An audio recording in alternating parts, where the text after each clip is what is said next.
너 다음 달에 엄마 생일 있는 거 알지? 적당한 걸로 알아서 센스 있게 준비해.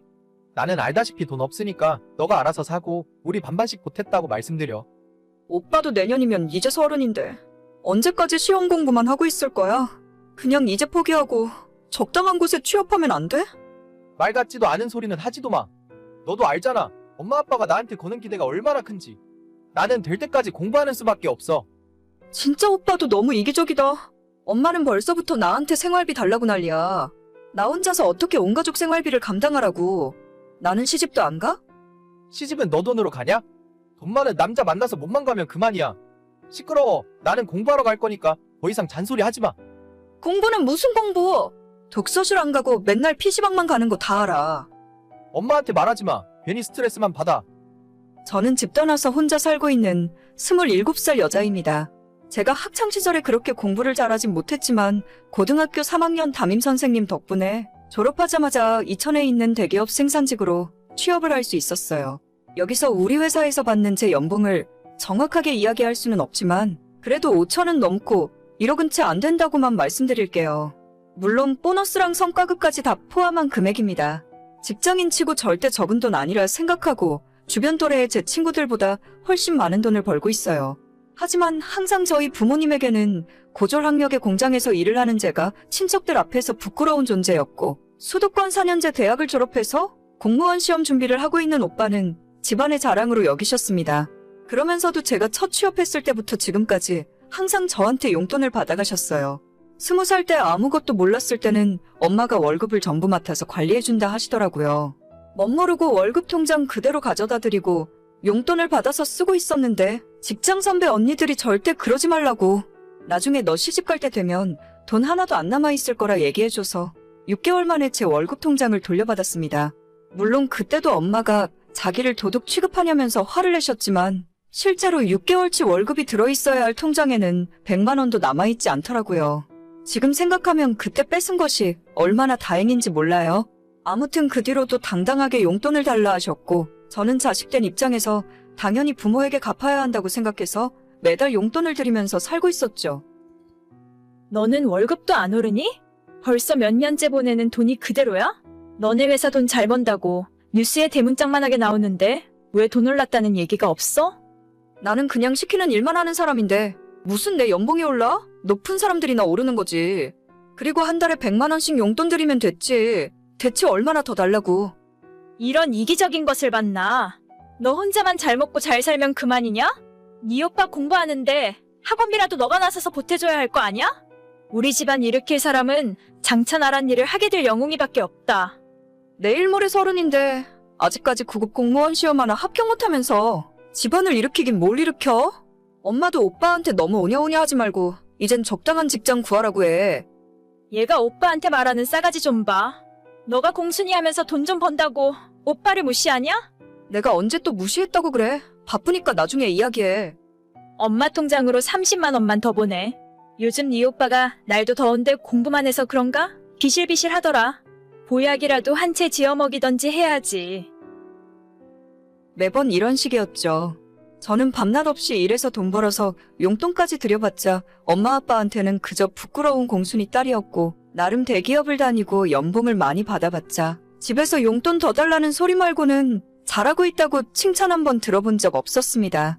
세상 물정 모르던 20대 초반에는 제가 번 돈으로 부모님께 용돈도 드리고 대학 다니며 공부하는 오빠한테도 용돈 보내주면서 집안의 효녀가 된 기분으로 살았었는데 해가 갈수록 고마워하기는커녕 더 내놓으라 닥달해대는 가족들 때문에 밑빠진 독에 물 붓는 기분이 들더라고요.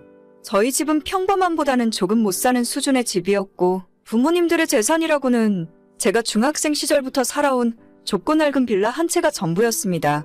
집안 형편이 이러니까 저는 애초에 부모님들에게 바라는 건 하나도 없었고 나중에 자기들 먹여 살리라는 말만 안 했으면 좋겠다 생각하고 있었어요. 그렇게 이어져 오던 부모님들과의 불편한 관계는 2년 만난 제 남자친구와 결혼을 준비하게 되면서 산산조각 박살이 나버리고 말았습니다. 엄마, 다음 주 주말에 남자친구랑 인사드리러 갈 거야. 어차피 엄마 아빠한테 바라는 것도 없으니까 결혼 승낙만 해줘. 너는 무슨 말을 그딴 식으로 하니? 하여간 밉상도 이런 밉상이 없다니까. 애초에 엄마한테는 오빠 생각밖에 없잖아. 나는 이제 결혼해서 내 가정 꾸리고 알아서 살게. 얘 좀 봐. 누가 보면 주워온 자식인 줄 알겠다. 어떤 논팽이를 만나서 결혼을 하던지 말던지 상관없는데 지금처럼 생활비는 매달 보내줘야 한다. 결혼하면 남편이랑 돈 관리 같이 할 건데 어떻게 엄마한테 생활비를 줘? 그냥 기본 용돈 정도로 30만 원쯤 생각하고 있어. 뭐? 30? 그걸로 뭐 하라고? 과자 사 먹으라고? 그딴 푼돈 주면서 생색낼 바에야 그냥 호적에서 파줄게. 남자친구고 뭐고 간에 데려올 필요도 없다. 그냥 네 인생 네가 알아서 살아. 아니 무슨 말을 또 그렇게 해? 나는 엄마한테 생활비 안 보내면 딸 자격도 없는 거야? 내가 아빠 엄마한테 결혼 비용을 보태달랬어? 뭘 바라기랬어? 그냥 딸이 결혼한다는데 기분 좋게 축하해주면 안 돼. 너가 먼저 우리를 개밥그릇 취급하는데 가족은 무슨 놈의 가족이야? 네 결혼식에 우리는 아무도 안 갈 거니까 알아서 결혼하던지 맘대로 해. 그게 싫으면 적어도 한 달에 100만 원씩은 꼬박꼬박 보내. 그 돈으로 네 오빠 뒷바라지 한다고 생각하고. 이런 상황에서도 내가 오빠 이야기를 들어야 돼? 엄마는 오빠가 장가 간다고 해도 이럴 거야. 야, 영웅이 장가 갈 때는 내가 이 집을 팔아서라도 해줘야지. 아들이랑 딸이랑 갔냐? 너는 시집 가면 그쪽 집안 식구잖아. 애가 왜 이렇게 철이 없고 생각이 없어? 나는 한 푼 해줄 생각도 없으면서 오빠는 집 팔아서 밀어준다고? 진짜 해도 너무하다. 내가 지금까지 엄마한테 보낸 돈이 얼만데. 누가 들으면 너가 우리 집 식구들 싹 다 먹여 살린 줄 알겠다? 대학도 못 가고 공장에서 일했으면 당연히 가족들 뒷바라지 하는 거지. 너가 아무리 날고 기어봤자 너는 결국 딸이야. 시집 가면 끝이지. 대체 뭘 더 바라니 너는? 알겠어. 시집 가버리면 끝이니까. 난 이제 엄마 딸 안 할게. 내 결혼식에 올 필요도 없고 앞으로 내 얼굴 볼 생각 하지도 마. 하여간 성질머리하고는 누굴 닮아 저리 못 데쳐먹었어? 우리 식구 싹 다 안 가면 너네 시댁에서 참 좋아라 하시겠다. 그건 내가 알아서 할 테니까 엄마가 신경 쓸 필요 없어. 대신 앞으로 나한테 돈 달라는 이야기도 하지 마. 가족도 아닌 남한테 내가 왜 돈을 줘? 이게 미쳤나? 시집 가기 전까지 주던 건 계속 줘야지. 믿기 어려우시겠지만 정말 저희 엄마와 저희 대화 내용의 일부예요.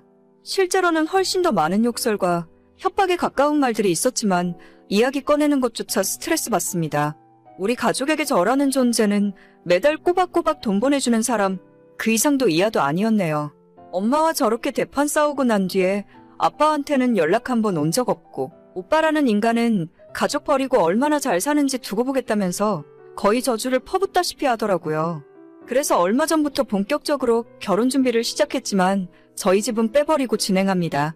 콩가루 같은 저희 집 사정 때문에 남자친구 부모님들이 결혼을 반대하진 않을까 걱정했는데 제 사정을 다 들어주신 예비 시부모님들이 그동안 고생 많이 했다면서 차라리 잘 됐다고 앞으로 결혼하면 너희들만 생각하며 행복하게 지내라고 하셨습니다.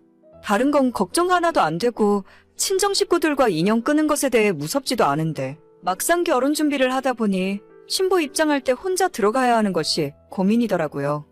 남자친구와 예비 시부모님들과 상의를 해본 결과 신랑 신부가 동시 입장하는 방법이 가장 자연스러울 것 같아서 그렇게 하기로 했어요.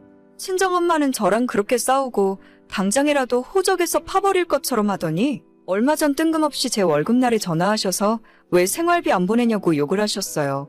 예전 같으면 엄마가 화내는 것이 무섭기도 하고 큰 보류를 저지르는 것 같아서 바로 돈 보내드렸겠지만 이제는 인연 끊겠다고 맘을 먹어서 그런 건지 엄마가 하는 소리가 완전 남의 일처럼 들리더라고요. 결국 10,000원짜리 한 장 안 보냈고 엄마도 제 앞길에 저주를 퍼부으면서 저희 가족과의 인연은 완전히 끝난 것 같습니다. 어차피 부모님들에게는 저 말고 오빠가 있으니까 아무 상관 없으실 거예요. 저 같은 공장에서 일하는 자식이 아닌 나란 일하는 자식이 얼마나 자랑스러우시겠어요? 물론 공무원 시험에 합격을 해야 하는 거지만 잘난 아들이니까 올해는 합격하겠죠. 부모님에 대한 효도는 저 말고 잘난 아들에게 맡겨두고 앞으로 저는 남자친구와 새 가정 꾸리고 행복하게 잘 살도록 하겠습니다. 시간이 지날수록 후회와 걱정보다는 괜히 기분이 좋고 행복하네요. 오래된 사랑니를 드디어 뽑아낸 기분입니다. 오늘의 사연은 여기까지입니다. 구독과 좋아요, 알림 설정은 많은 힘이 됩니다. 다들 행복하시고 좋은 하루 되세요.